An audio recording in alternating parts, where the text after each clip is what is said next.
আমরা সিঁড়ি দিয়ে নেমে তো গেছি, কিন্তু ওঠার সময় প্রচন্ড কষ্ট হচ্ছে।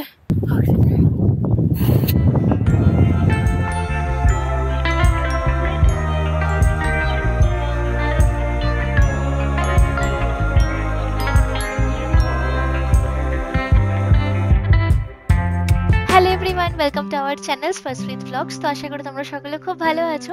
তো আগের ভিডিওতে দেখিয়েছিলাম আমরা কালাপাথর ঘুরতে গেছি, আর জায়গাটা এত সুন্দর যে তোমাদেরকে কি বলবো। তো এই ব্লগটা যদি দেখে না থাকো, এই ভিডিও ডেসক্রিপশন বক্সে আমি তার লিংক দিয়ে দেবো। এই কালাপাথর হয়ে আমরা এখন যাচ্ছি গুরুদংবা লেকের দিকে। আর গুরুদংবা লেকে যাওয়ার আগে আমরা ট্রাই করে নিলাম আমাদের ইন্ডিয়ান আর্মিদের হাতের বানানো গরম গরম ম্যাগি আর গরম গরম ভেজ স্টিম মোমো। এত হাই অল্টিটিউডে পৌঁছে আর্মি ক্যান্টিন থেকে খাবারগুলো খেয়ে বেশ ভালো লাগলো। আমাদের ভারতীয় সেনাবাহিনীদের হাতের খাবার বলে কথা, মুখে কনস্ট্যান্ট হাসি আর অফুরন্ত পরিশ্রম। জায়গাটায় আবার আসার ইচ্ছা রইল।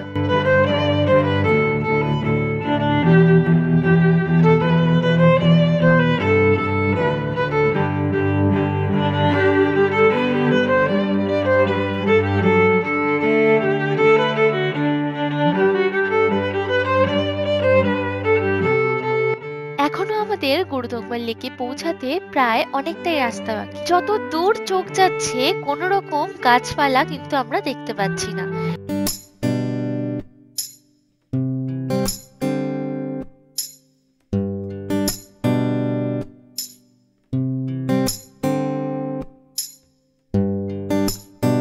চারিদিকে ল্যান্ডস্কেপ এতটাই সুন্দর, গাড়ি করে যেতে যেতে হঠাৎ রিয়েলাইজ করলাম আমরা যেন কোনো অন্যই প্ল্যানেটে চলে এসেছি।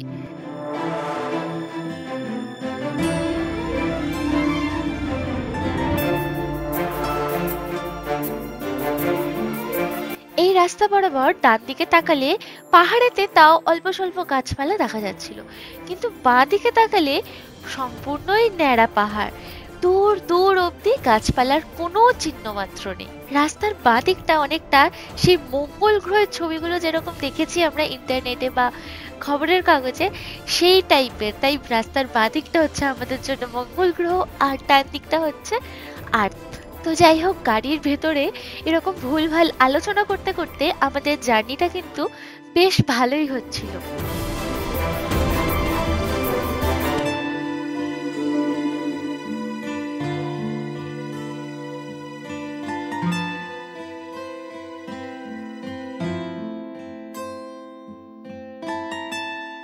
যাদের মোশন সিকনেস আছে তাদের জন্য কিন্তু এই জার্নিটা খুব একটা কমফোর্টেবল হবে না। তারা কিন্তু অবশ্যই ওষুধ ক্যারি করো, কারণ একটা বমির টেন্ডেন্সি আসতে পারে এই রাস্তায় জার্নি করার সময়। আমাদের সেরকম কিছু ছিল না, তাই আমাদের একদম স্মুথ জার্নি হয়েছিল।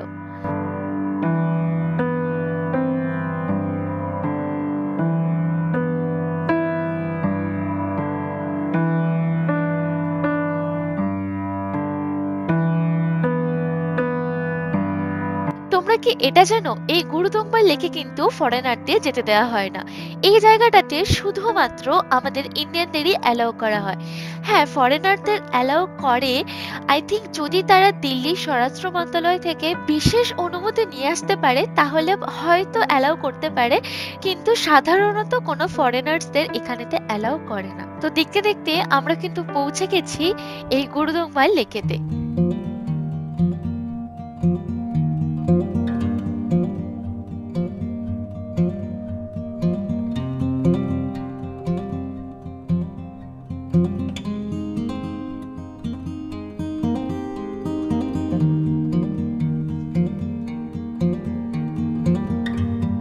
এখানেতে এসে অনেকে অসুস্থ হয়ে পড়ে, তাই যারা যারা ঘুরতে যাওয়ার প্ল্যান করছো এই জায়গাতে, তারা কিছু সাবধানতা অবলম্বন করবে। একদম ছোট ছোট কিছু সাবধানতা, যেমন এই সিভিল ক্যান্টিন ক্রস করার পর থেকে গাড়ির জানলা কোনোভাবেই খোলার চেষ্টা করবে না। গাড়ির জানলা ডাইরেক্ট এই গুরুদংবা লেকেতে এসেই খোলার চেষ্টা করো। আর সঙ্গে পপকর্ন, বেশি করে পপকর্ন, চকলেটস আর পর্যাপ্ত পরিমাণ জল ক্যারি করো। এর সাথে সাথে দুটো মোস্ট ইম্পর্টেন্ট জিনিস তোমাদের ক্যারি করতে হবে। একটা হচ্ছে মোশন সিকনেসের ওষুধ, 2 নম্বর হচ্ছে অক্সিজেন ক্যান। যা যা ওষুধ নেওয়ার আমরা বাড়ি থেকেই নিয়ে গেছিলাম, এছাড়া চকলেটস, পপকর্ন আর অক্সিজেন ক্যান কিন্তু আমরা গ্যাংটক থেকে কিনে নিয়েছিলাম, কারণ এগুলো কিন্তু নর্থ সিকিমে পাওয়া খুব difficult.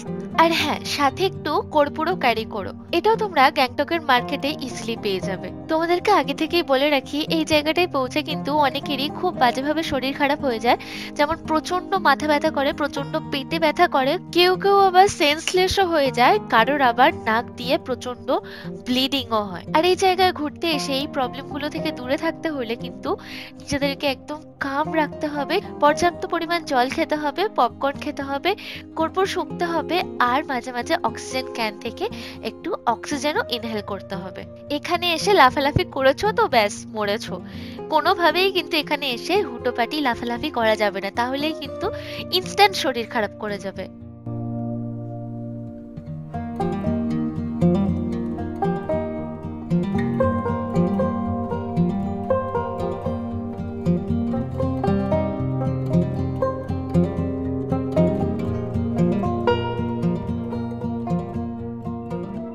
According to government of Sikkim, এই 17,800 ফুট উচ্চতায় অবস্থিত গুরুদংবার লেকটা কিন্তু বিশ্বের এবং ভারতবর্ষের সর্বোচ্চ যে লেকগুলো আছে তার মধ্যে কিন্তু একটি। এই জায়গাটা হিন্দু এবং বৌদ্ধদের জন্য খুবই পবিত্র একটা জায়গা। স্থানীয়দের বিশ্বাস, এই বিশাল লেকের একটা অংশে গুরু রিম্পোচের আশীর্বাদ রয়েছে। সেই জায়গাটায় শীতকালে যতই ঠান্ডা পড়ুক না কেন, কোনোভাবেই কিন্তু সেখানকার জলটা জমাট বাঁধে না।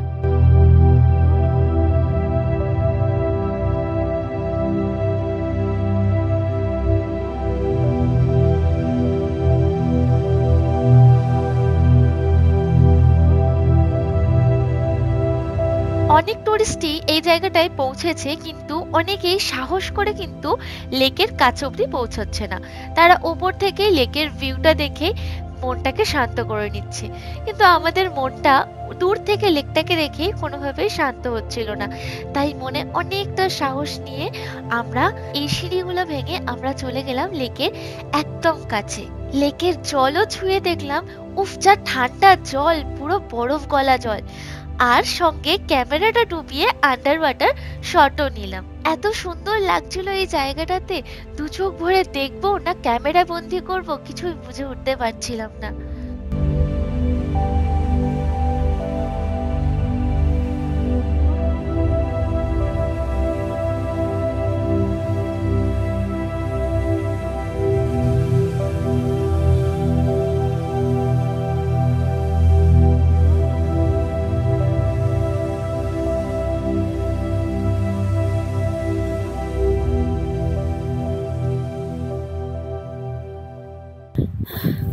আমরা সিঁড়ি দিয়ে নেমে তো গেছি, কিন্তু ওঠার সময় প্রচন্ড কষ্ট হচ্ছে, দম হালকা হয়ে যাচ্ছে। এই যে স্বস্তিক এখানে অলরেডি অক্সিজেন ক্যান নিয়ে অক্সিজেন নিতে শুরু করেছে। সিঁড়ি দিয়ে ধীরে ধীরে উঠতে হবে, এক সিঁড়ি দু সিঁড়ি দাঁড়াতে হবে, সেরকম অক্সিজেন নিতে হবে। নিয়ে হার্টবিটটাকে শান্ত রাখতে হবে। হার্টবিট যখনই বেড়ে যাচ্ছে চাপের ব্যাপার, মাথা ঘুরবে, শরীর খারাপ লাগবে। ফার্স্টে ভাবলাম ওঠার সময় তো কষ্ট হবে না, ঠিক আছে ইজি, বাট কিছুটা সিঁড়ি দিয়ে উঠতেই হঠাৎ মাথা ঘুরছে আর হাত পা কিছু কাজ করছিল না। ক্যামেরায় কতটা আসবে আমি জানি না, আর হাত পুরো কালো হয়ে গেছে, আঙুলগুলো কালো হয়ে গেছে।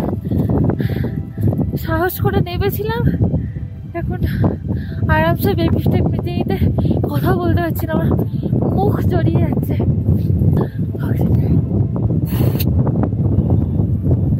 প্রচন্ড হাওয়া, প্রচন্ড হাওয়া, প্রচন্ড হাওয়া।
ক্রস করে আমি যেদিকে আঙুল দেখাচ্ছি ওই দিকটা যাওয়া কিন্তু পসিবল নয়। আমাদের ইন্ডিয়ান আর্মি কোনো কাউকে ওই দিকটা যেতে পারমিশন দেয় না, কারণ ওই দিকটা সোজা চলে গেলে কিন্তু China border.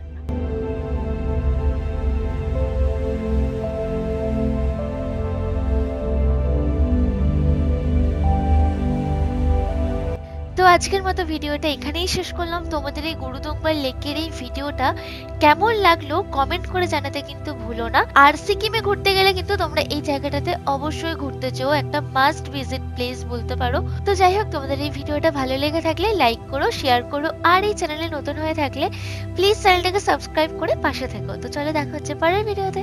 Till then, by.